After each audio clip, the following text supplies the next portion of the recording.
Il est maintenant temps, pour ceux qui sont prêts, d'assimiler cette connaissance et de commencer à construire les vies qu'il est en leur pouvoir de construire.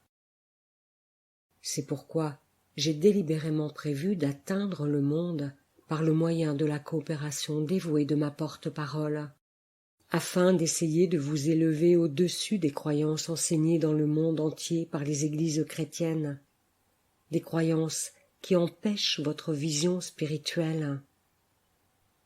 La croyance selon laquelle vous avez été créé par une sorte de Dieu qui voit la terre comme un maître d'école voit sa classe, punissant de croix noire les mauvais comportements et attribuant des étoiles dorées pour un bon travail. Un Dieu que les gens ignorants ont adoré pendant des milliers d'années. Un Dieu qui avait besoin de cadeaux et d'adoration pour se convaincre de renoncer à envoyer des punitions sous forme de fléaux, de maladies, d'inondations, d'épidémies, de morts. Un Dieu qui se régalait du sacrifice d'oiseaux et d'animaux sans tache. Un Dieu qui ne pourrait seulement se réconcilier avec le monde qu'il avait créé que par la mort cruelle de son prétendu Fils unique. Moi, le véritable Christ, je ne peux que dire aux chrétiens du monde entier: quel Dieu très exemplaire, plein de noblesse, vous êtes-vous modelé pour vous-même, un Dieu à craindre, mais jamais à révérer. Moi, le véritable Christ, je ne peux que demander aux chrétiens du monde entier: qu'y a-t-il donc, dans votre nature personnelle ou dans votre caractère qui, dans cette époque plus éclairée, cette époque d'amour fraternel en évolution, vous pousse à vous accrocher et à défendre violemment le vieux dogme chrétien qui, logiquement, ne contient pas la moindre preuve de vérité pour s'imposer à votre raison.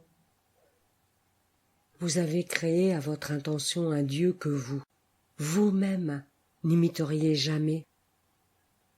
Dans vos pays, on légiférait contre le comportement dictatorial en adoptant des lois sur les droits de l'homme. Vos lois humaines ont proscrit le bâton dans vos écoles, et pourtant, vous vous accrochez à et défendez une religion qui a tout d'un bâton géant. Croyez en Jésus-Christ, ou vous irez en enfer.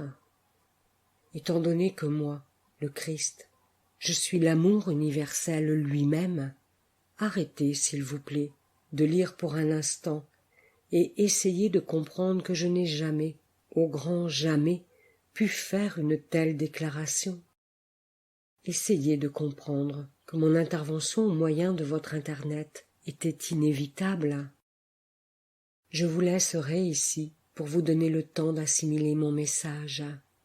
Je vous recommande les lettres 2 et 3 décrivant le mieux que nous ayons pu le personnage réel de Jésus qui a vécu et a été crucifié en Palestine il y a 2000 ans.